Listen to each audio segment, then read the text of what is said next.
Good morning. Welcome to the Heritage Foundation and our Lewis Lehrman Auditorium. We, of course, welcome those who join us on all of these occasions on our heritage.org website, and remind our internet viewers that you're welcome to send questions, comments to us at any time, simply emailing speaker@heritage.org.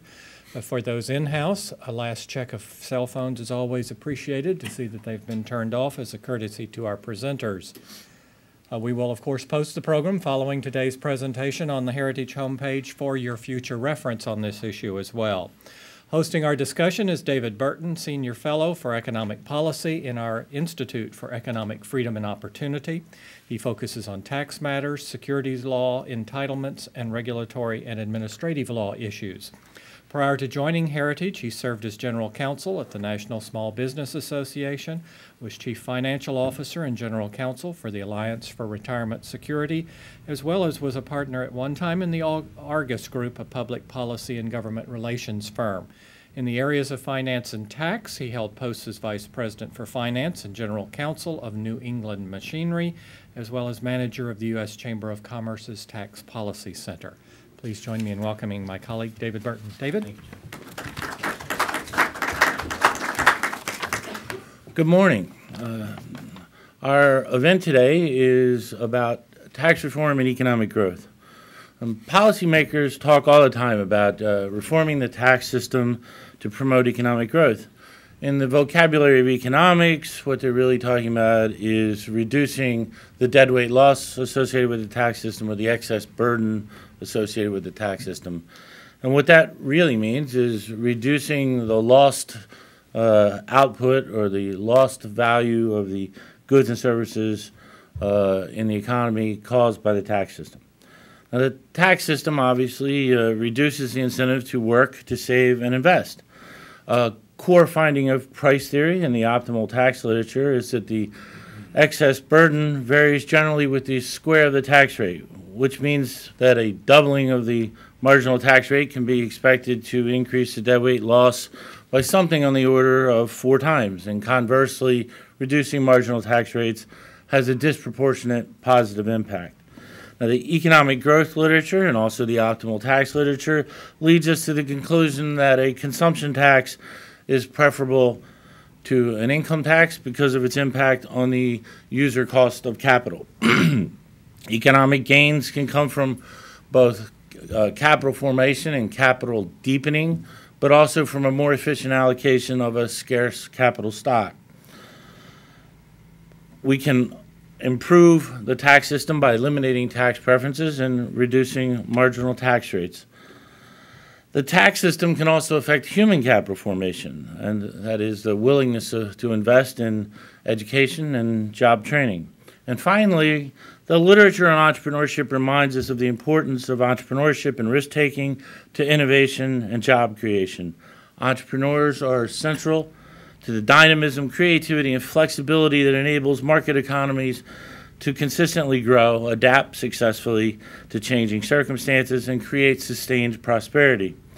And the tax system can have a dramatic impact on the attractiveness of investing in new and startup entrepreneurial ventures. Today, we have 4 excellent speakers who will explore how the current tax system affects economic growth, what tax policies would best promote prosperity, and the magnitude of the gains from tax reform. Dr. Kotlikoff will lead off, and then we have a panel of 3 experts, and then we'll proceed to audience questions. Now let me introduce our 4 speakers. Dr. Lawrence Kotlikoff is Professor of Economics at Boston University, a Fellow of the American Academy of Arts and Sciences, a Fellow of the Econometric Society, a Research Associate at the National Bureau of Economic Research.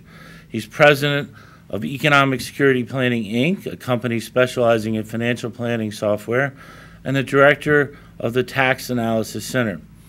He received his BA in Economics from the University of Pennsylvania and his PhD in Economics from Harvard.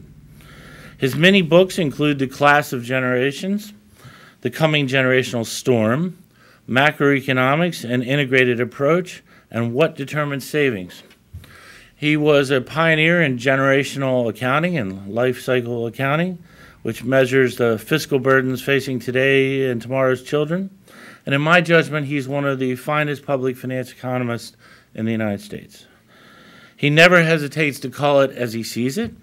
He's a rigorous economic analyst and a man of intellectual integrity. Steve Entin is a senior fellow at the Tax Foundation. He previously was president of the Institute for Research on the Economics of Taxation. He advised the National Commission on Economic Growth, sometimes called Economic Growth and Tax Reform, sometimes called the Kemp Commission, and he assisted in drafting the Commission's report. He's a former Deputy Assistant Secretary for Economic Policy at the Treasury Department during the Reagan administration. He was very involved in the 81 tax cuts, the Economic Recovery Tax Act of 1981, and particularly the tax indexing provisions, which prevents inflation from causing bracket creep. He also represented the Treasury Department for many years in the preparation of the annual report of the Board of Trustees of the Social Security System. Prior to joining the Treasury, he was a staff economist with the Joint Economic Committee of the Congress, and he's authored many fine tax policy studies over the years. He is a graduate of Dartmouth College and did his graduate work in economics at the University of Chicago. Steve and I have known each other many years, more than either of us would probably care to admit, and he's one of Washington's finest tax policy experts. Bill Beach is the chief economist at the Senate Budget Committee Republican staff. He's responsible for the committee's economic analysis and preparing key components of the Senate's budget. Prior to joining the Senate Budget Committee, he ran the Center for Data Analysis here at the Heritage Foundation, and where he supervised Heritage's statistical research on a wide variety of subjects, including taxes, entitlements, crime, education, and trade. He co-edited the book, The Secret Chamber of the Public Square, on how to improve the tax policy process. And the recommendations of that book are likely to be, are a roadmap for Congress and likely to be very seriously considered in the next Congress in terms of how we structure the Joint Committee, the CBO, and a number of other agencies. Before joining Heritage, he served as president of the Institute for Humane Studies at George Mason University, and he was a senior economist at the Sprint Corporation in Kansas City. He has a PhD in economics from the University of Buckingham in Great Britain and is currently a visiting fellow there. Bill's a dispassionate and solid economist. His work is based on sound analytics and deeply grounded in an examination of the real-world effects of public policy.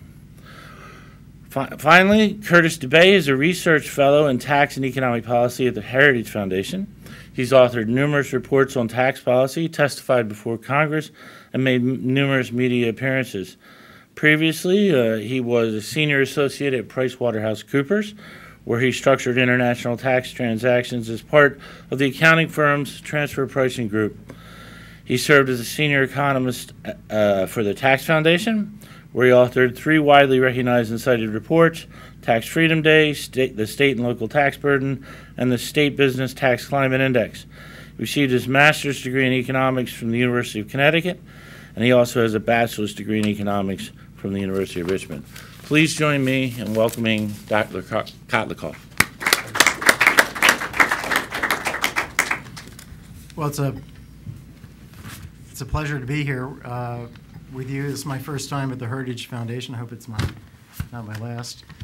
The issue of taxation and fiscal reform in general is a big one these days. The country's absolutely, completely broke.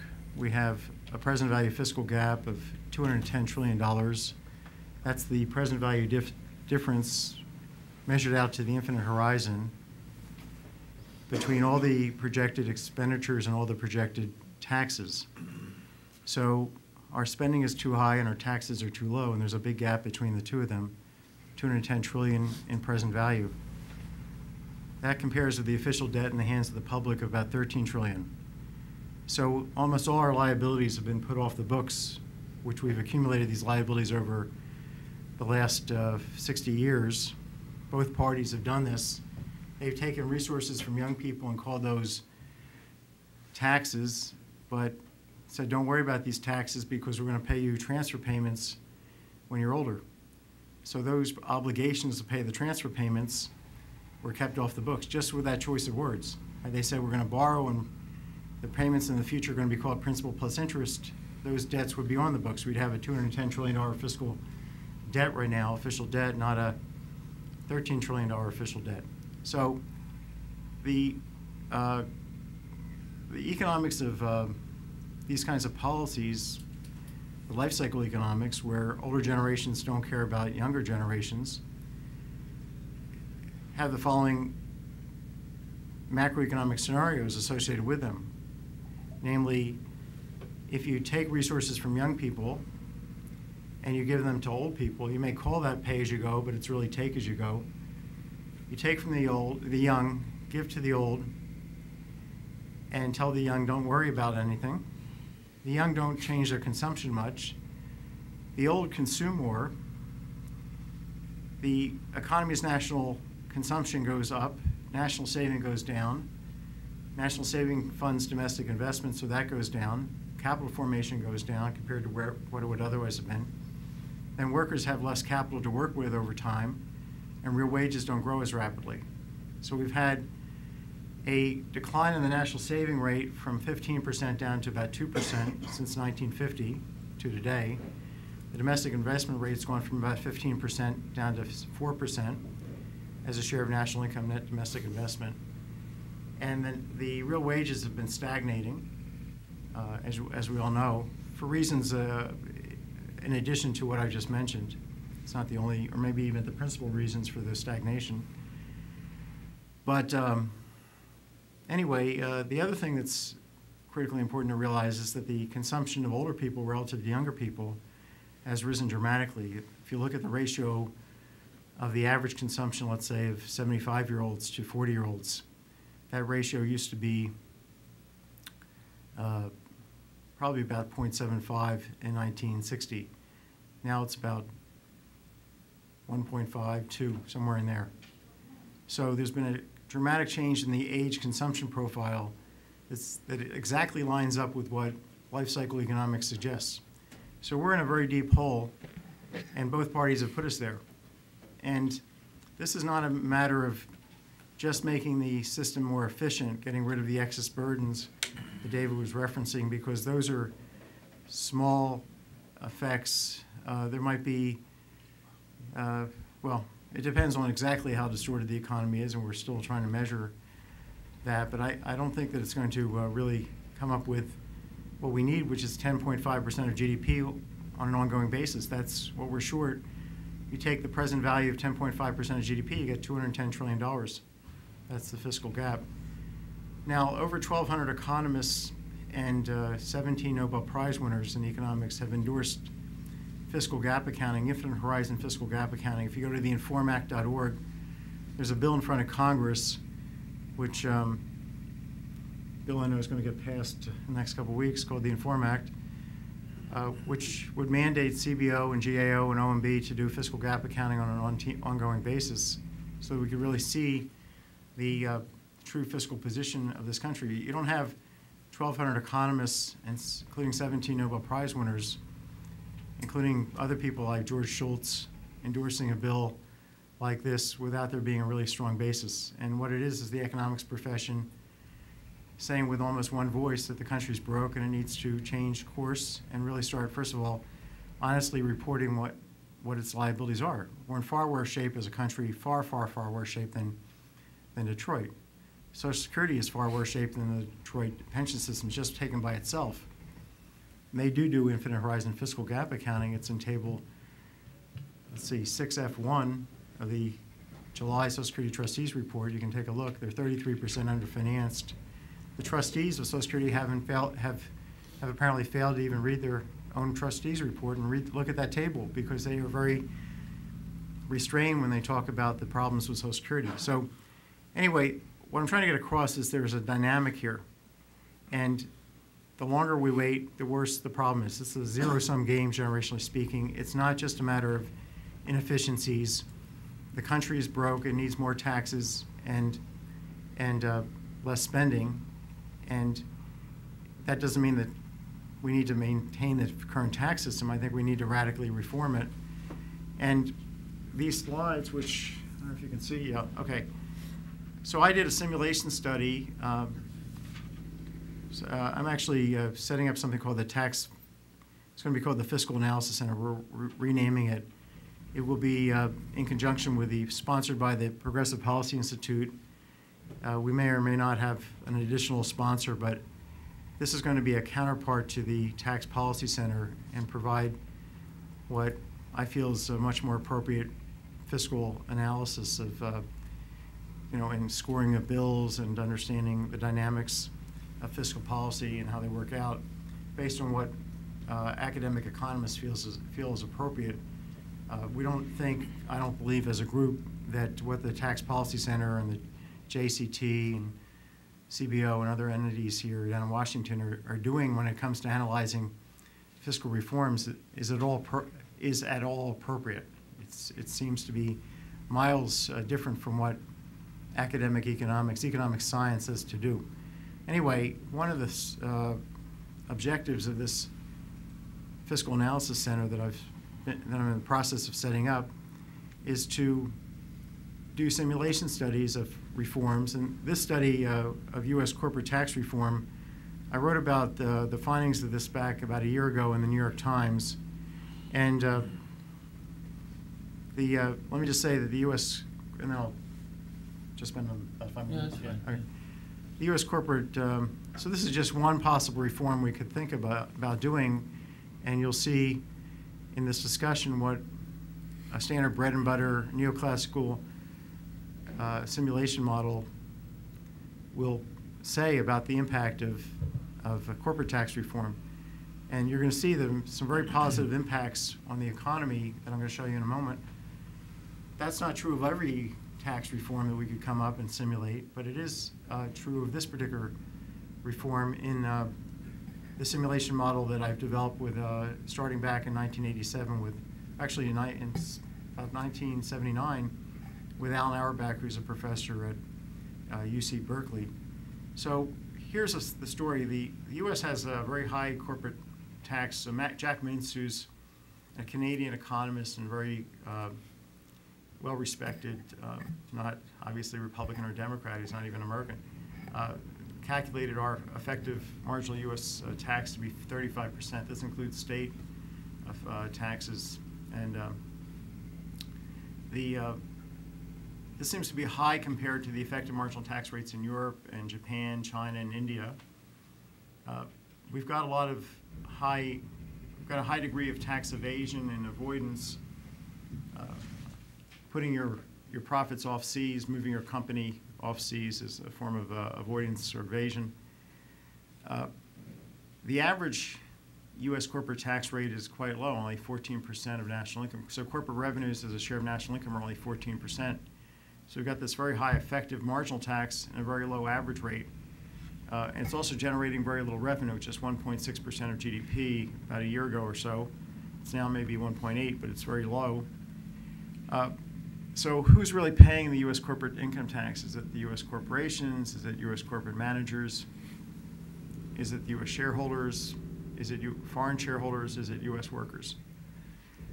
This study suggests it's U.S. workers in the main, that when you raise the tax on corporate income, corporations will move their enterprises abroad, and that will leave the workers behind. It'll leave the jobs behind, and the workers will receive lower pay. And this is standard kind of tax incidence analysis that was developed by, Arnold Harburger, David Bradford. Any first-year grad student would be able to work out the implications of a corporate tax, a territorial tax with a high rate in one country on capital mobility if capital is mobile, moving out of the country, and what that does to workers. And so this is a hidden tax on workers in my view. Just to be clear, corporations aren't people. I don't know if that was Mitt Romney's idea, but certainly not economics' idea. Corporations don't bear tax burdens. Managers are mobile, and shareholders can move their companies abroad. So U.S. Workers can get badly hurt. If you look at the Machinists Union in Washington State, they've been fighting desperately to keep Boeing in Washington State. Now, that's not so much a corporate tax issue if they're moving to South Carolina or North Carolina, but it is indicative of the problem here, which is that if corporations leave, those machinist unions, if the Boeing leaves, those folks are going to be out of jobs, and they realize it, and they're trying to keep Boeing there. So the capital mobility obviously is critical. What I did in a study that's on my website, if you go to Kotlikoff.net and you click on articles, you can find the study. We simulated an elaborate, about a 1 or 2 year project actually, eliminating the U.S. corporate income tax. I did the study with some other co-authors, a couple from Germany, and one was grad student, undergrad at Oberlin. The study's got Russia, the U.S., not Russia, no, sorry, China, the U.S., India, Japan, Europe. Those are the 5 regions. And what we do is we start out with calibrating this model. It's got demographics and all the different fiscal policies the countries are running. And it simulates the economy through time. And we ask, what happens if you lower the corporate income tax in the U.S. to 0, and you let other taxes adjust as needed to maintain revenue through time? What would happen to the economy and to workers? And there's no magic under the hood. This is not Art Laffer talking to you. There's no supply side, huge elasticities of response in terms of labor supply. There's nothing. It's a fully new classical model. You do actually have to raise some other tax rate to make up for the loss in corporate tax revenues. It's not going to be self-financing to lower the corporate tax rate to 0 to get rid of it. So there's no Laffer curve per se here, but it is true that the economy is going to, a lot of capital is going to come back into the economy. That's going to expand the tax base, and that's going to mitigate the losses to the revenue side from cutting the corporate tax to 0. So that's what we're simulating. We've got 90, this is a large-scale model, 90 overlapping generations. We've got skilled, unskilled workers, again, detailed demographics, including immigration, detailed fiscal policies. It's fully general equilibrium. And here's the bottom line. This thing produces really great things for the U.S. economy, this policy of cutting the corporate income tax to 0, and you could replace it with higher personal taxes, and this could be in the form of imputing corporate profits to individuals on their worldwide ownership of corporate shares, whether it was U.S. corporations operating here or abroad or foreign companies operating here or abroad. Every year, your share of the profits of the company wouldn't be imputed to you as a form of income, and you'd have to pay taxes on it at the personal level. But it would give no incentive, it would leave no incentive for corporations to operate abroad. So it would bring capital back home. This would lead initially to about 23% increase in the U.S. capital stock and a 37% increase ultimately. U.S. GDP would rise by 8 to 10%. I remember the fiscal gap I said was 10.5% of GDP. This could go a long way to dealing with that fiscal gap. Wages would rise roughly 8% in the short run and 12% in the long run. And you get a Pareto path. All generations benefit. The initial old, the middle-aged, the young, future generations, they're all better off by about 8% as a compensating variation. So I've never actually simulated. I've been working on this model that I, again, started with Alan Auerbach decades ago. I've never simulated a policy that just from scratch produce a Pareto improvement. A Pareto improvement is where everybody's actually better off. Now, it's not the case that everybody in the world's better off. This is like a beggar thy neighbor policy. We cut our tax rate and capital flows in from abroad. You might ask, well, what if they respond and cut their tax rate to 0? Well, the answer is that since we're starting at a higher corporate tax rate than they are, we're actually going to still end up better off, not as much better off, but still better off on balance. That would still be a good thing for us, even if they do respond. So there is a big inefficiency here, which is that capital is operating in the wrong countries in this model. You got too little capital in the U.S. and too much in other countries where the rates are lower, and that is a distortion. But that's not the main cause here. The main cause is moving capital from abroad and having workers have more tools to work with here in the U.S. And if you go to other countries, you see that just from a visual inspection, that infrastructure and other forms of capital seem to be much more substantial there than here. I was just in Korea, and I was amazed my first trip to South Korea at how much public just the public infrastructure, how good that looked compared to what one would have expected from a developing country, and the improvement in that country's position over time. So that's the basic story. Let me just finish by saying that I have got a couple tax reform proposals. One is called the Purple Tax Plan, which embeds, if you go to the purpletaxplan.org, thepurpletaxplan.org, you'll see a reform proposal which incorporates a lower rate fair tax with a progressive payroll tax, FICA tax, and runs the EITC through the FICA tax. And I think that would be as progressive as the current system and produce more revenue and certainly get the marginal rates down and get some cohesion. And our fiscal system is just completely crazy with something like 25 major fiscal programs when you really look at them, all produced with their own income tests and wealth tests, producing absolutely crazy, wacky incentives to work and save, or disincentives to work and save. So we need to rationalize our fiscal system. The Purple Tax Plan is one way to go. I've also been a supporter of the fair tax, so I'd be happy to see the fair tax. I'd be happy to have any simplification and rationalization of the tax system adopted. The common sense tax is another proposal I've come up with, which is just reforming the income tax. And again, here we're imputing the corporate profits to the shareholders as they accrue. It's the same treatment as Subchapter C corporate tax treatment. So that's there are ways to move, and this is now the time to do it. We need to have both parties come together to realize that the country's in desperate shape. We need to pass the Inform Act. I know that's going to happen, right, Bill? Yes. Thank you. And then we need to really and it's not just radical reforms of the tax system. We need to fix the healthcare system. If you go to the purpletaxplan.org, you'll see a proposal that was endorsed by 5 Nobel Prize winners. If you go to the Purple Financial Plan.org, you just go to the purpleplans.org, you'll see a whole bunch of very cool postcard length proposals to fix the financial system, the banking system, the healthcare system, the tax system, and the Social Security system, and a few other things, and get our country turned around. Thank you. Thank you. Steve. Okay. Let's see if this works.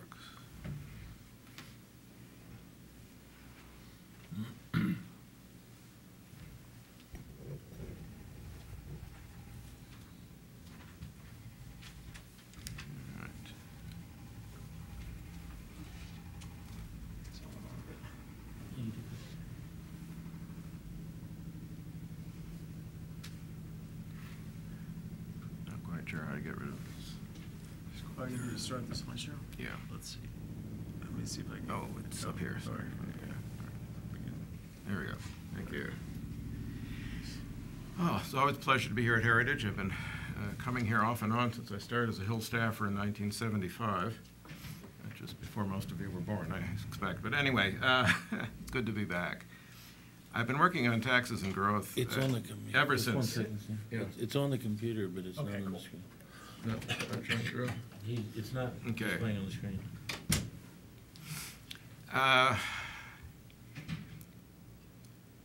We have been working lately at the Tax Foundation on a dynamic scoring model, which is trying to take into account the economic consequences of tax changes as they're planned, not just after they're enacted, to guide people a little bit toward good versus bad policies. And the results are broadly in agreement with some of the findings that Dr. Kotlikoff has been talking about. Marginal tax rates matter, but so does the tax base. You can't double and triple tax something. I can lower tax rates tomorrow very easily. I can cut them in half. I'm just going to have you go to a new tax system. On line 1, you put down your income. On line 2, you multiply it by 3. And on line 3, you pay tax at half the old rate. I've cut your tax rate in half, and I have gotten revenues up by 50%. Isn't that wonderful? That's because I've double counted all sorts of things, and I have overstated your income. Well, we do that in the income tax a lot, which I'll get into. Here we are. We're up and running in a bit. But first, let me show you what's kind of at stake here. The top line, the blue line, and then the green dashed line are the trend rates of growth in real gross domestic product since 1960, actually, extended past the last, well, pre-recession jump-off point. The economy is still looking rather odd, so we went through the last reasonable year and then extended it forward. We're about 15% below trend. So when Dr. Kotlikoff says that there are tax changes that might improve things by 10 or 12%, there is room for that. There's no technical or physical reason why we can't have the improvement. The recovery from this last recession, as you can see, is lagging very much. In previous recessions, we have bounced back either through policy changes or just population growth or technological advance to the old trend rate of growth, and we're not doing that this time. In fact, CBO's more or less given up. The red line shows you that they have lowered their potential GDP looking forward to meet the feeble recovery they're projecting from the current downturn, and they're basically giving up on all that growth. Now, I'm not sure I'm doing it right, but the present value of about a 15% growth shortfall at 3% real return is like $75 trillion. It's not going to close our fiscal gap. We'd still have to reform the entitlement system. But it's a big step toward improving living standards while we get there. We don't have to go into a huge bout of austerity. Alan Blinder in the Wall Street Journal a couple weeks ago had a piece in where he said it was mysterious, but for some reason productivity and wages were lagging. I don't think it's all that mysterious. If you look at the equipment, software, and intellectual property per person, per worker, in effect, of working age, you see that after the last recession, it is lagging its trend rate of growth. We're simply not investing enough to keep the workforce fully stocked up on capital to help it produce more and be more productive. And there are other reasons why wages are low, as Dr. Kotlikoff has said, but this is one of them, and I think this is something that tax policy might be able to fix. I'm an old supply-sider from the 70s and the Reagan years, but I never was one of those people who thought that any old tax cut would pay for itself. That's more of a Keynesian notion that the economy expands with a deficit from spending and taxes until there's enough added growth to leak out new taxes and leak out new saving to cover everything. That's a very mechanistic view of the world, and it's not true. Different types of tax changes or spending changes have different types of effects on the economy according to whether they enhance investment and incentives or they don't. Whether they actually discourage people from working or they encourage people to work. Here are $70 billion tax cuts, 5 different ones. A new child credit of an additional $1,000 without being phased out has almost no effect on GDP. Cutting the bottom federal tax rates have a very small effect on GDP. The top tax rates more because the taxes are so high to begin with. Cutting the corporate income tax rate from 35% to 24%, we estimate would boost GDP after a while. It takes time to build up, by over 2%, and moving to full expensing of plant and equipment. And other structures as well would add about 5% to the GDP after some length of time when you got the buildings put up there and the machinery purchased. These are very different outcomes, and you have to be careful how you design a tax system and not beat up on capital repeatedly because that's very sensitive to taxation. It can leave the country or it might not be formed at all. The revenue effects are very different as well. The child credit and the personal income tax changes do lose quite a bit of revenue, although you get some of it back with the income tax cuts. The federal corporate tax rate, we think we're above the revenue maximizing rate, but that's not all the way down to zero. Dr. Kotlikoff is correct. If you eliminated the corporate tax, you'd lose some revenue. But you could lower it considerably, and you'd pick some up eventually, or at least just about break even, if you got rates down into the upper teens and low 20s. Expensing is the odd man out here. We have so increased the cost of capital by making people wait years to claim their costs that it really damages investment. Now, you have seen complaints that the temporary bonus expensing provisions might not have done very much, where we allow you perhaps to write off 50% of your equipment in the first year and depreciate the rest. But that's been an on-again, off-again thing, and people aren't going to build a whole new factory to whole new machines if the next generation of machines is going to go back to costing as much as it used to before you got the tax break. You need to make these things permanent. It's the right thing to do. The revenue consequences are quite different. Also, when you raise taxes, here's a selected group of measures. If you If you move from the relatively rapid depreciation under the current depreciation system to the much slower one we had back in the Kennedy and perhaps even the Eisenhower administrations, you're going to raise the cost of plant equipment so much you're going to cut a lot out of the GDP, and actually instead of raising money, you're going to be losing it. This is in fact one of the steps, the so-called tax expenditure eliminations, that was in the Camp proposal. They started out with longer asset lives to pay for a corporate rate reduction. If you're going to pay for a corporate rate reduction, do it with things that don't hurt capital formation. Don't do it on things that do hurt capital formation. An equal dollar corporate rate cut here would, this is an increase, it would reduce GDP by almost $200 billion.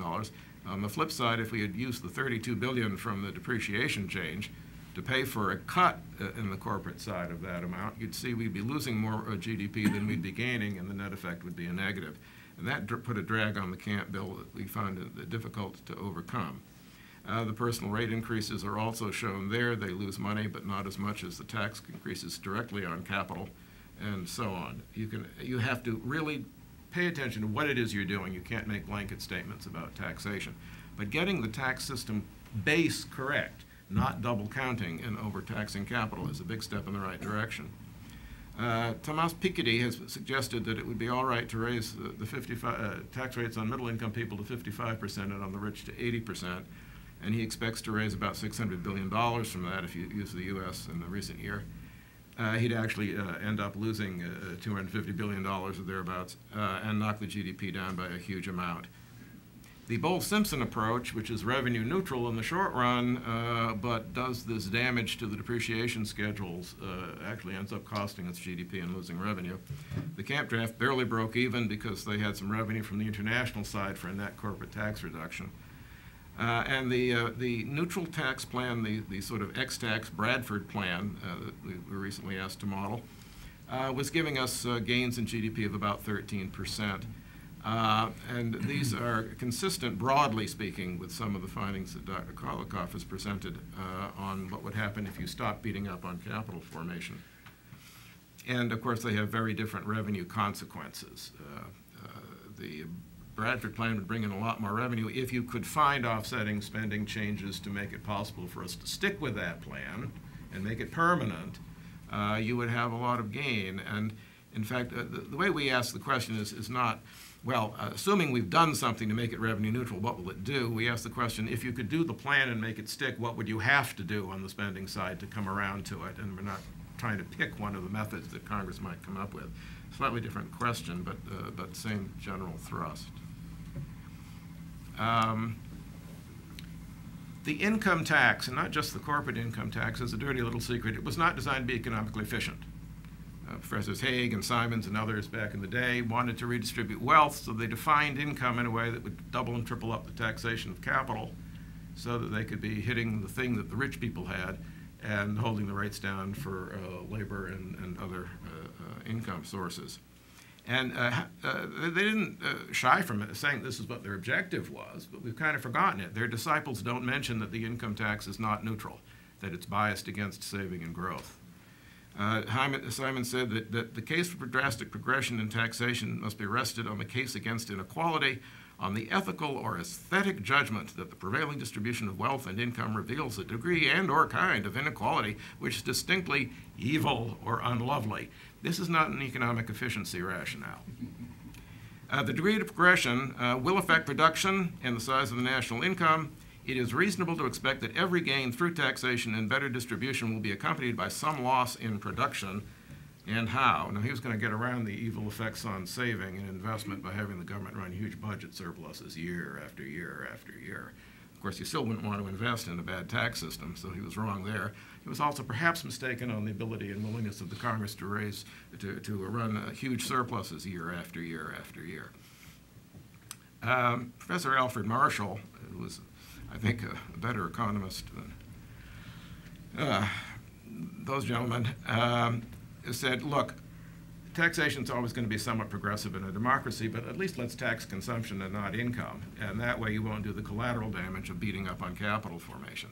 So let's get the tax base right, a saving consumption neutral base, not the income tax, to minimize the economic cost of each dollar raised and make the tax visible and make the lost output visible to the voters so they can decide how much government they want. here are the biases. I want this, I hope you'll focus on this with me. When you earn your income, we make you pay your tax on it. Okay, that's done. Now, if you use the income for consumption, at least at the federal level, which does not have a broad-based sales tax, we don't generally bother you much again. If you buy alcohol or tobacco, then you have a problem. But with the income tax, if you save the money, we tax the returns on the saving. And if you buy a corporate stock, we also tax the corporation. And then there's the estate and gift tax. So the system is hugely skewed toward dumping capital income into the system repeatedly.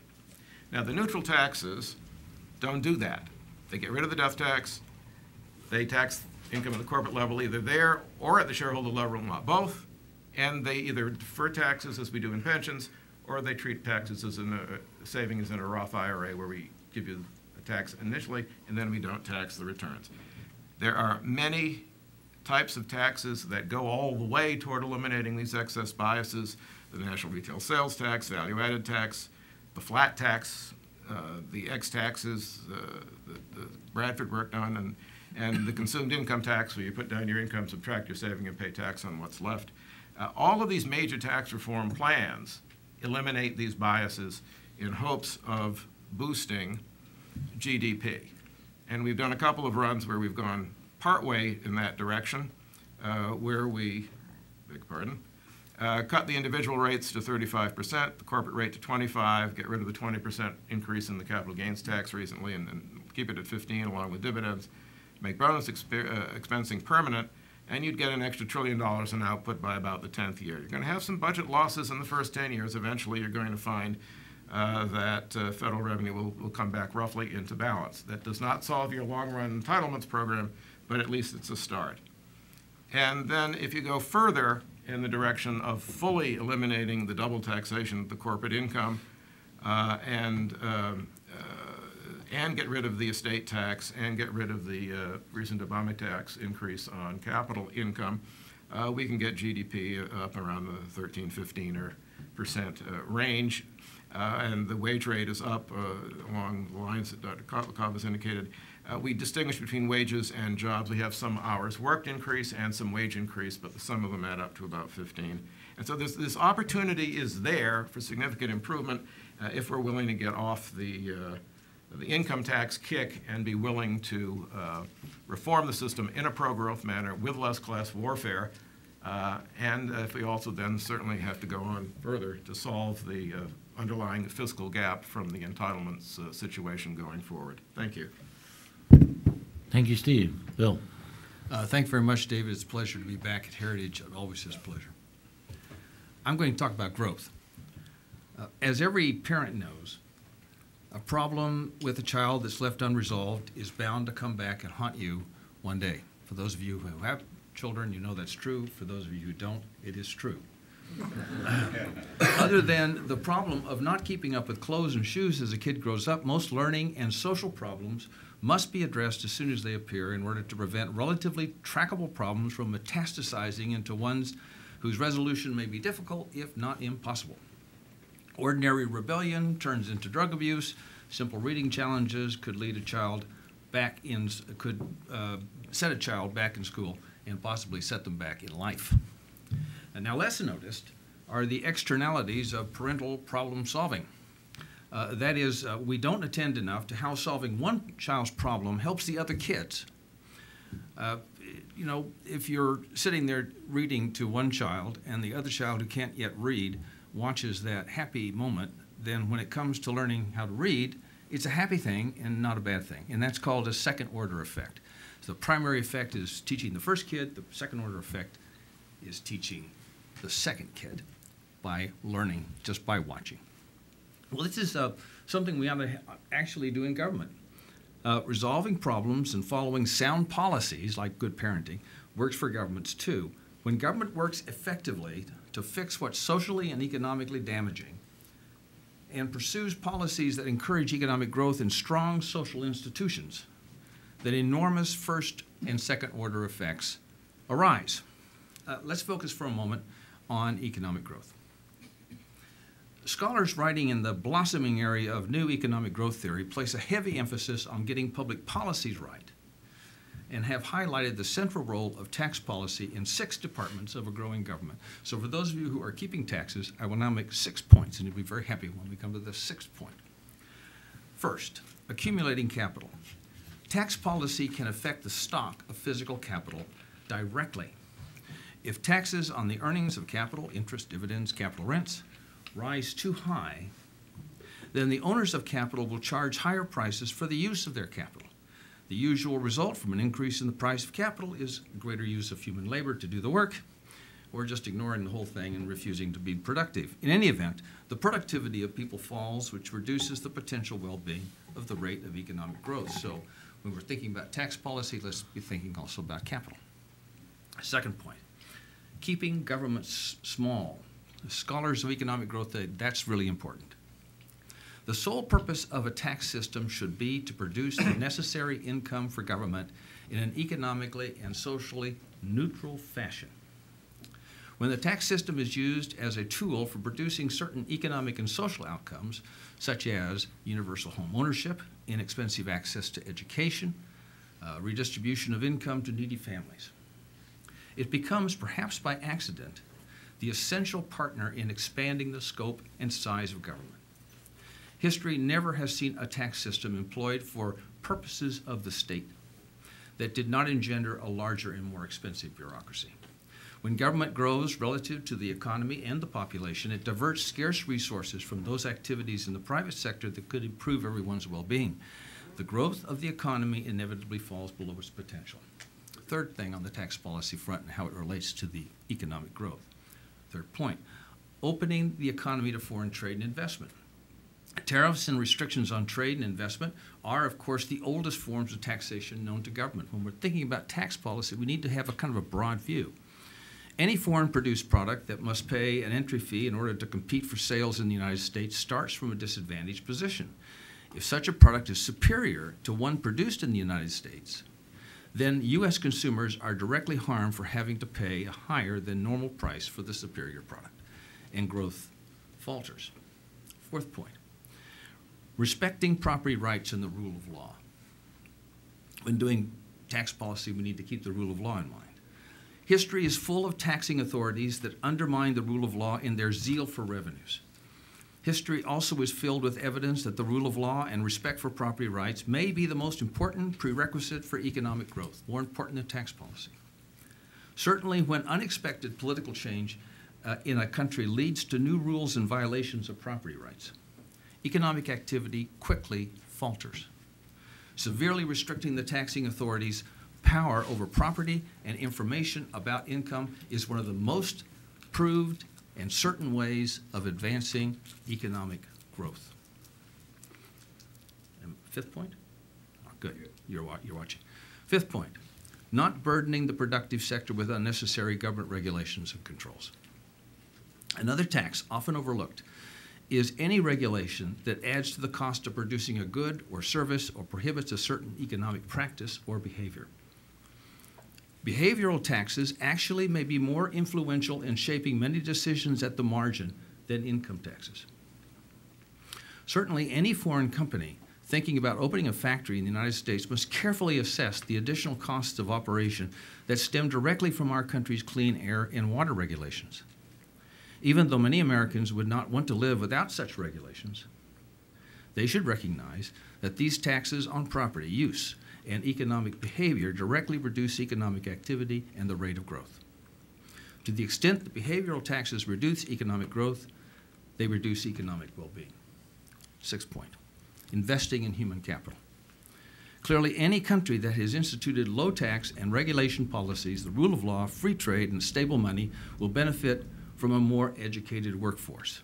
Too often, countries, including the United States, assume that universal education will lead to economic prosperity and that nothing need be done about the rights of the people to keep lawfully their fruits of their labor, to open new businesses, to immigrate freely and lawfully, and to enjoy objective laws that are evenly distributed. Of course, recent history is replete with examples of huge investments made in educating poor people who remain stubbornly poor, no matter how literate they become, because they are not permitted to keep most of their income or to build family wealth. Education in those countries is really wasted. If we don't have these other institutions in place, let's not invest in education, because it's not going to get us anywhere. The institutional framework is essential for leveraging human capital. So my final point. Let me enter a plea that we attend as much to reforming how Congress defines and resolves problems as we do in promoting the types of large policy objectives that I have just described. Congress is the policy-making body of our federal government. And if it is unable to enact budgets, prioritize spending, reform the major programs in its policy portfolio, and eliminate non-working and failed programs, then we have little, if any, prospect of adopting those pro-growth policies that are front and center in today's discussion. We need budget process reform as much as we need any reform on Capitol Hill, because without Congress being able to focus and prioritize, it can't get to these big problems of Social Security reform, tax reform, and so forth. Rewriting the Budget and Impoundment Act of Control Act of 1974 should not only be undertaken to improve decision-making on the Hill, but it should be as well used to create a regulatory budget. As part of the annual budget process, we need to do that. It's very important. And institute, in law, guidelines for the use of dynamic scoring of major tax and spending legislation. Good policies and good processes go hand in hand. Every successful parent knows this. And the proof of this beneficial symbiosis is in the large second-order gains that society receives. It is time, in my view, that Congress reshape its practices to achieve these same beneficial ends. Thank you. Thank you, Bill. Curtis, and then we'll move on to audience questions. So it's my role today to kind of tie up any loose ends from the previous presenters. As I anticipated, there are few loose ends with three such august economists going before me. But I do want to pick up on a couple points. One is something that Steve mentioned. It has to do with potential GDP. The CBO did recently say that, or revised down their estimates for potential GDP. And this ties into tax reform, because I think it's important that we always remember, when it comes to tax reform, the main purpose of tax reform, the central goal, is to improve the economy's potential. So we get accused all the time with saying that, going back to the 2001-2003 tax cuts, oh, you assumed that there would be all these great beneficial economic effects, but look what happened. Look what happened to the economy in 2007, 2008. Tax reform isn't about making sure that we never have recessions. It's about making sure that the economy is bigger when we do have recessions, and that it's more able to recover. So I think it's always important that we make that point as we go forward. The second thing I want to point out is that we all, I think here today, agree that taxes matter, and that they matter a great deal. But that is not a uniform belief across the country, and certainly not a uniform belief here in Washington, D.C. There are many people that believe that taxes simply don't matter, that we can raise tax rates higher and there will be no negative economic impact. Thomas Piketty is a good example of this, and that was picked up by many people who said that we should be raising income tax rates and we should be taxing wealth at a very high rate. The way I tend to point back on that is those who say that taxes don't matter, that we can raise rates higher, tend to be the people who support things like carbon taxes to reduce carbon emissions, or higher taxes on oil and gas to reduce our consumption of those things, or higher taxes on cigarettes to reduce our smoking rates. So if taxes matter in all those other areas, why in the world would they not matter when it comes to production? Of course they do. So I always push back with that. Another thing that those who don't believe lower tax rates will result in higher and stronger economic growth will say is that, oh, tax reform really doesn't have that strong of an impact because, this is for all the economists in the room, there's an income and a substitution effect. So if you if you lower tax rates, there'll be a higher incentive to produce more. That's a substitution effect. Oh, but there's an income effect. People will be making more, so they won't work as hard. That is nonsense. There is no income effect in revenue-neutral tax reform. We're not cutting people's overall taxes. We're cutting their tax rates to improve their incentives. It's all a substitution effect. We get all the benefit with none of the supposed downside. The other thing that people who oppose or don't think that taxes matter will point to simple correlations. There is a now infamous CRS study that came out a couple years ago that said that, well, we had tax rates as high as 91% back in the 60s, and economic growth was actually higher than it is today when rates are much, much lower. Of course, there's lots of other factors that impact economic growth. The world is much different than it was in the 1960s than it is today. I mean, this was like the way I create the analogy was it was like saying that, you know what, it was sunny on January 15th of this year, and the high temperature that day was 30 degrees. It was also sunny on July 15th, and the high that day was 100 degrees. Obviously, the sun has absolutely no effect on temperatures. I mean, that's essentially what they said with that. And so I'll wrap up by saying that, of course, taxes matter. So that means that, of course, we should be calculating or incorporating how taxes matter when we score changes to fiscal policy, especially tax policy. Right now, the Joint Committee on Taxation doesn't take into account how changes in tax policy changes the macroeconomy. This is denying reality. Static scoring is wrong, and we know which direction it's wrong. We should be moving in the direction of doing dynamic analysis and dynamic scoring because it will give us a more accurate answer. The Congressional Budget Office and the Joint Committee on Taxation are moving in that direction, but rather slowly. It's time we encourage them to move quicker and get to a more accurate score so we can give Congress better numbers to base their decisions on. All right, thank you, Curtis. Any questions from the audience? And if you would state your name and your institutional affiliation before you ask a question. In the back middle of the room. I'm Doug Carr with... Please use the mic so people can hear on the internet. I'm Doug Carr with Carr Capital. And I thought your proposal, Stephen, to expense capital expenditures was very interesting. In my analysis, during the Reagan era, with the ACRS depreciation that we had, it looks to me as if that boosted investment while it was in place by 2 percentage points of GDP and contributing to growth by the productivity of that investment by maybe 0.5% a year, which is meaningful. We're also currently faced with the problems of low potential GDP because we have very low investment. Gross investment is extremely low by historical standards. It's almost at its low since World War II. Net investment is even lower, and really it just bounced slightly off its bottom because depreciation is actually higher. So, in fact, I think you could really juice the economy if you took Stephen's proposal to expense investment now with higher tax rates, and Dr. Kotlikoff's proposal to reduce the corporate income tax very substantially at some point in the future. That ought to bring a lot of activity forward and give the economy a boost, which it obviously desperately needs.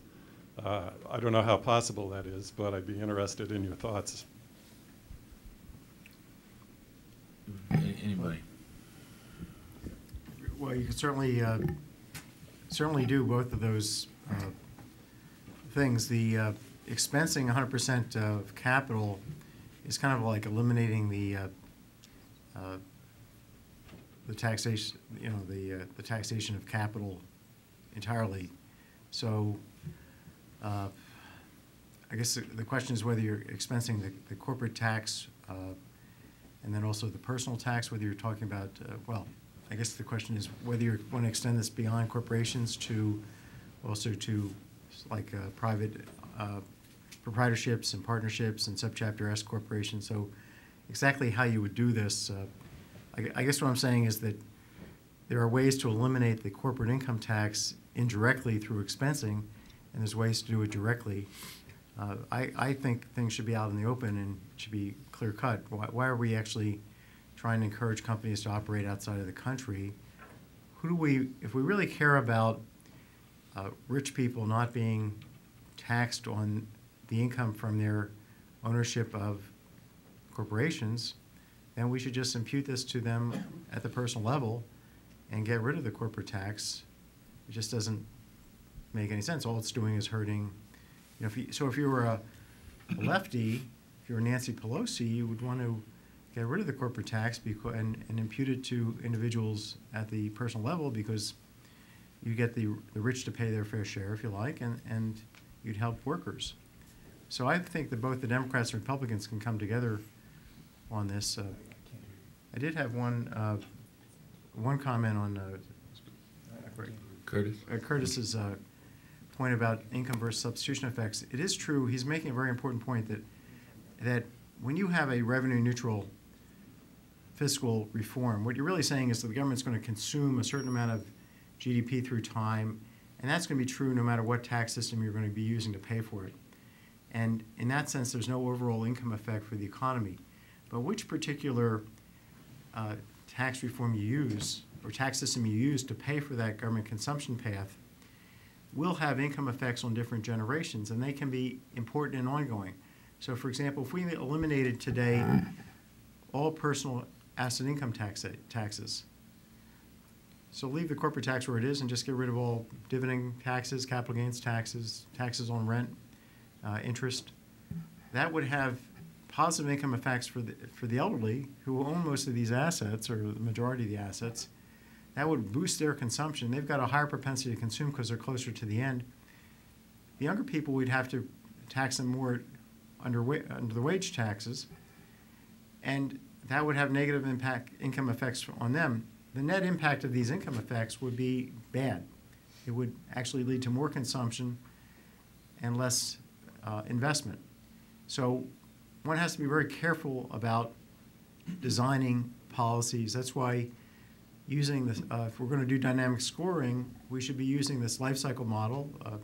I've certainly offered it for free use by the JCT over the years and any other government agency, the model that I've developed with Auerbach, but it's really the bread and butter basic model that most economists, I think, would think is reasonable given the data, given that it really accords with what you see in the data. You know, you have these policies, massive policies of intergenerational redistribution, predicts a major decline in national saving and domestic investment, capital formation, real wage growth decline in that, and that's exactly what you see in the data. So you'd want to use that, but that model does not say that across the board tax cuts, independent of which generations are getting these tax cuts, is okay. It doesn't. It says quite the opposite. Our model takes a bit of a different approach.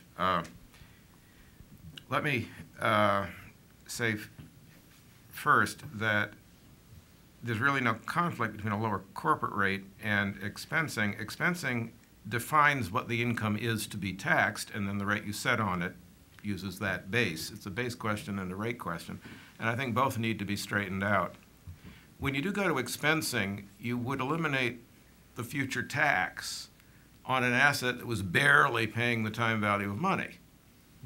But any asset with a risk premium or an above normal return would continue to be taxed on what is in effect its net income. And so we don't lose all the taxes on capital. In fact, we keep well over half of them because abnormal returns and risk-adjusted returns are simply not at a zero rate.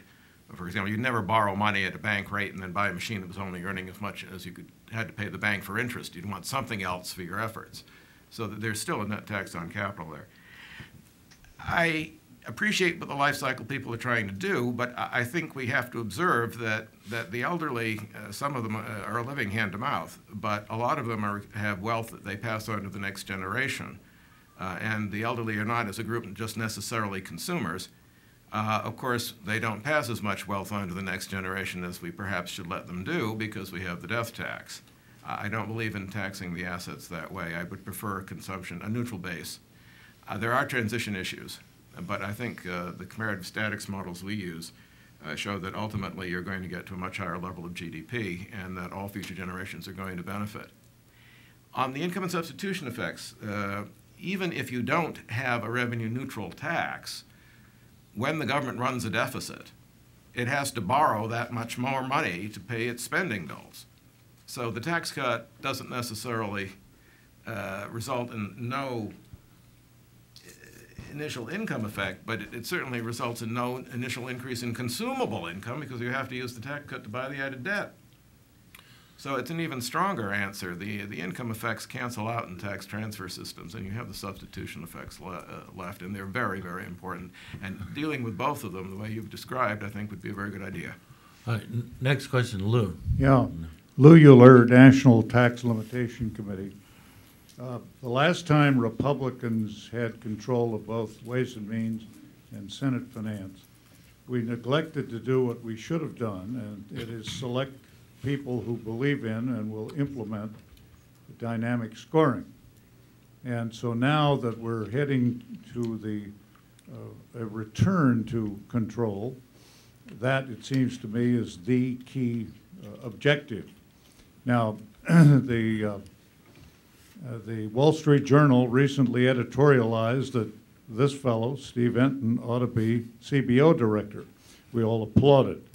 Now, Bill, you as the Senate staff leader on the budget side, where you get to talk about who runs CBO, can you tell us that you will use dynamic scoring in both the selection of the CBO director and the Joint Committee on Taxation director, so we can finally get out of this rut and start scoring properly? Well, I can say this, that the progress that has been made by the Joint Committee, they did 4 dynamic analyses or scores last year, one of which was the CAMP comprehensive plan, for which they did several simulations. And CBO, which has done the minimum wage, the immigration bill, and some tax analysis using dynamic models, analyzing that.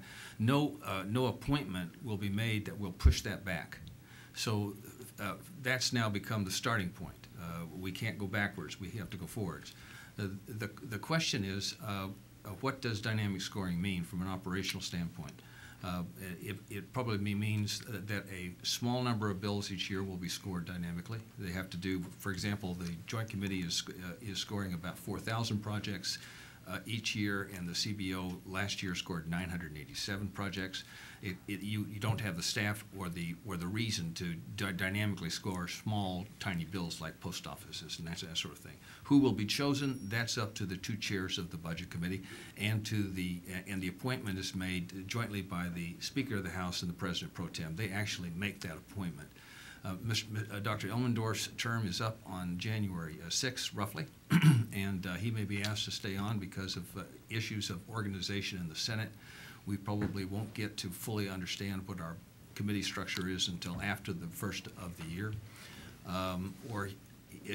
Bob Sunshine will be running CBO. Of course, Tom Bartold will continue to be at the Joint Committee. So we are looking forward to making appointments in both positions, and we're going to start from the progress we've already made on dynamic analysis. Let me just interject here a little bit. I think Steve would be a marvelous choice for CBO director, but I wouldn't want him to just use his model, because we want to make sure that everybody in the country, primarily the academic economists, really trust what's coming out here of the CBO, and we wouldn't want to have a model that is neglecting some first-order issues that we economists, I think, as a group, think are important. We public finance economists. Now, the model I was referencing, the one with Auerbach, does have bequests. It has people leaving bequests as they die, because there's random dates of death, and that does lead to a flow of bequests to the next generation that's significant and empirically kind of appropriate. But we just don't have one big happy intergenerational household in this or dynasty in this economy. We have generations that are out to get the most they can and then drop dead. And that's the major reason our country's not progressing, is the intergenerational policy we've been running, the generational policy. It's not because we've got bad incentives. We've got a terrible set of incentives for working and saving, most of which are so complicated a lot of people can't figure them out. And so it's not even clear that they know enough not to work when they shouldn't work, because there's so many interconnected programs. But so absolutely this stuff has to be incorporated, and we need to get a more efficient tax system. But any dynamic scoring that doesn't get at the core issue, which is the generational policy and the different propensities of generations to consume, the life cycle model is the bread and butter model of neoclassical economics. There's no evidence in favor of a model of one big, interconnected, altruistically linked, dynamic family where if we take money from old people and give it to young people, it doesn't have any impact, or we take it from young and give it to old, it has no impact on the economy. there's so much strong evidence against that at the micro level, at the cohort level, at the macro level. It's just overwhelming. Yeah. So it's very, very important that we have a model that's used by the CBO, the new CBO director, that has lots of credibility that the Democrats, as well as Republicans, will take seriously, because we don't want the Democrats to be blocking tax reform, which they can do with 40 members of the Senate, right? Right. So, exactly. so everybody has to be on board, and that starts with. Unless it's in reconciliation, which it could be. It won't be. Well, that starts with credible models. Yeah. Let me just say one thing on Larry's, because I want to get something straight out here that people don't understand, or they should. It's really for us. We can't have this misunderstanding anymore. CBO and the Joint Committee have models of the economy. They have an overlapping generations model. They have a growth model. They have a structural model. They have life cycle models, and they know how to use them. They have people willing to use them. They have processes that are in place, ready to use. They do not do static analysis, all right? They do conventional analysis with behavioral adaptations. Let's get our facts right. Let's get let's get up to speed, because there are people in both of these organizations that want to do what we want them to do. All right, let's support that. Let's shape it. We don't have one model that we need to use. We need to look at it from a problem from several directions. So I would urge all people here who are, especially my colleagues who are staff who are in the audience, to take an inventory of what the staffs of the Joint Committee and the CBO currently have in hand, so that we can intervene in a supportive way to push them forward. Pick the right kind of director. Steve would be great to bring all of this analysis across the goal line. But it discourages me sometimes. I've been in this a long, long time in this dynamic scoring stuff, when people continue to persist in this view that they don't want to do it and they don't have the tools to do it. That's simply not accurate. Right, let me get even with Bill by pointing out that he has more knowledge of the Budget Act and the workings of the Congress with relationship to the Budget Act than anybody else in town, and that CBO's very existence is owed to that act. I don't know how wedded you are to staying on the Senate Budget Committee, but you might want to move too. So let me get even with you on that one. We need all the models to answer different questions, and we need to have them run as often as possible and as transparently as possible. And we need to have them geared to the economic history and what has happened in the past, and make sure they're backcasting that well and are doing a good job of using the microdata to forecast forward. And there are so many of these around. Economists are going to be comparing them for a very long time, and they ought to make the results as frequent as possible, as clear as possible, as widely distributed as possible. I would really love to see an enormous amount of additional work done in all of these areas. If the Congress shows an interest in it, I think the academic world and even the private sector will be jumping in to try to take a look at this stuff. Right. If it's just sounds like it's going to be put on the shelf, if you have chairmen of the committees that don't ask for the dynamic results, or if the rules that are currently in place, which more or less confine Congress to ignoring certain results and only looking at others, that's going to slow the research process, and that would be a very bad thing. That's why I think you have to put it in the Budget Act. I think you have to put it statutorily. You have to lay out the guidelines in the Budget Act. And also then I think you need to make some public source models available. Steve Robinson's over here. He's the author of a very fine macroeconomic model. It should be up on the net. It should be available for members to use. Those kinds of things will build a practice that will be nurturing for better tax policy and better spending policy. Next question, Howard. Thank you. I'm Howard Segermark, senior counsel to Congressman Steve Stockman for the next 27 days. There's another tax that hasn't been mentioned, and I'd like to get the opinions, and it's a difficult tax, which I would call the tax of uncertainty. When tax policy changes, and certainly when regulatory policy changes, it imposes real costs on people and the economy.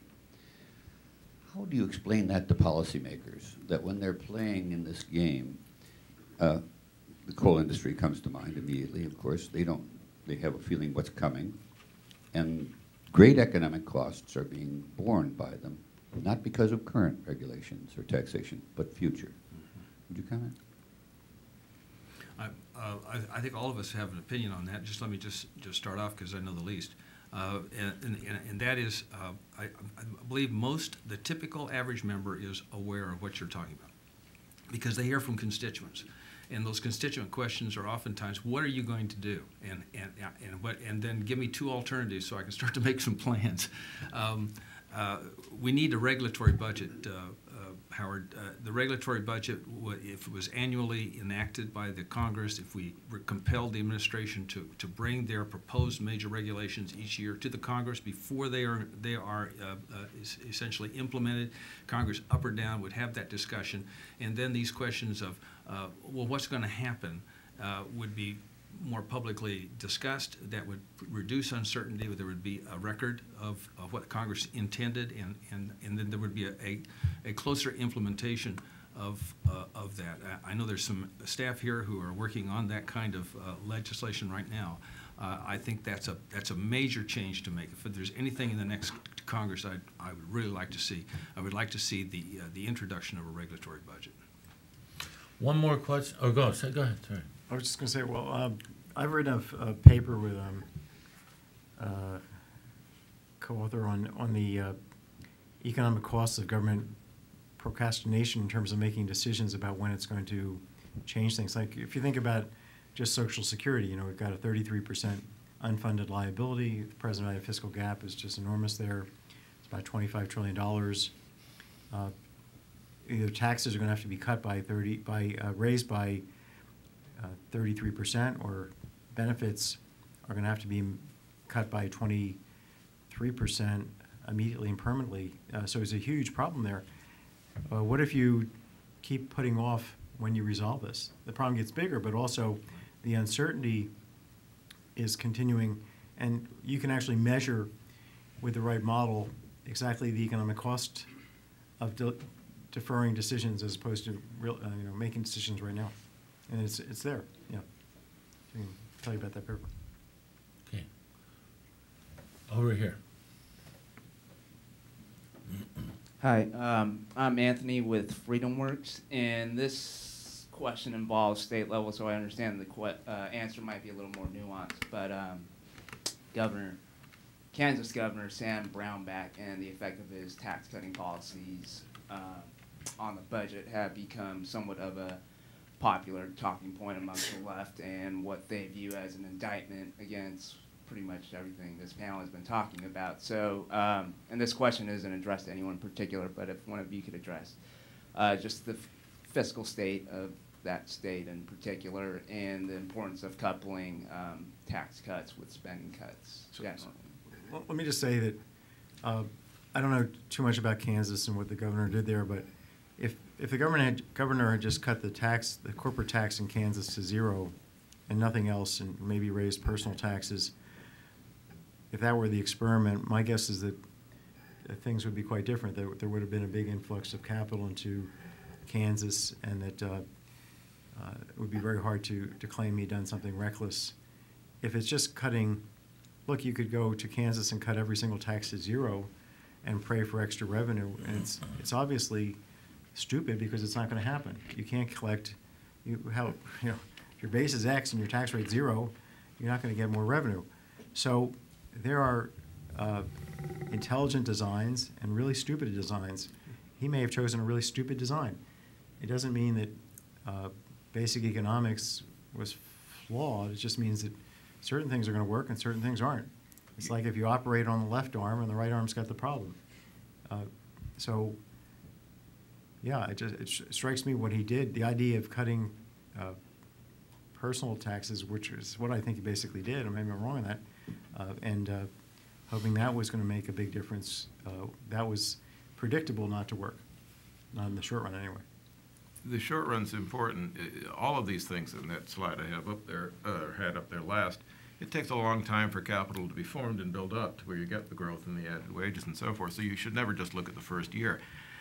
However, first of all, I think you need to give some credit or discredit to the legislature. It wasn't entirely the governor's design that got through. But as I understand it, there were some features in the tax reform plan that actually exempted certain types of income from tax. I think the pass-throughs, Will, is that correct? I think they more or less mistakenly decided not to tax pass-through income. And I think one branch, I think they thought this would be corrected before it was passed, and I think it slipped through. You can't exempt a chunk of your income from all tax and not have a hole in your revenue stream. And I think that this is not the typical let's reform the tax system kind of reform. So there were problems with the bill, very definitely. But on the other hand, you cannot expect any tax reform, even if it had been done, as Dr. Kotlikoff has suggested, to have suddenly generated all that much additional revenue right the first year. It takes 5-10 years for the equipment and buildings to get constructed and for all the capital to move and shift. Yeah, absolutely. What I think will happen is, it's an interesting experiment. We'll see what will happen with zeroing out a big chunk of the tax base. But you're going to see, if you're going to do a tax reform like they did, you're going to see a dip in revenue like Steve's talking about, and it will start climbing back up pretty quickly. I don't think they're going to get as much of a bounce as they would have if they didn't zero out a big chunk. And it would be interesting to see whether they can sustain zeroing out pass-throughs. All right, well, thank you to our panel, and we are concluding this event.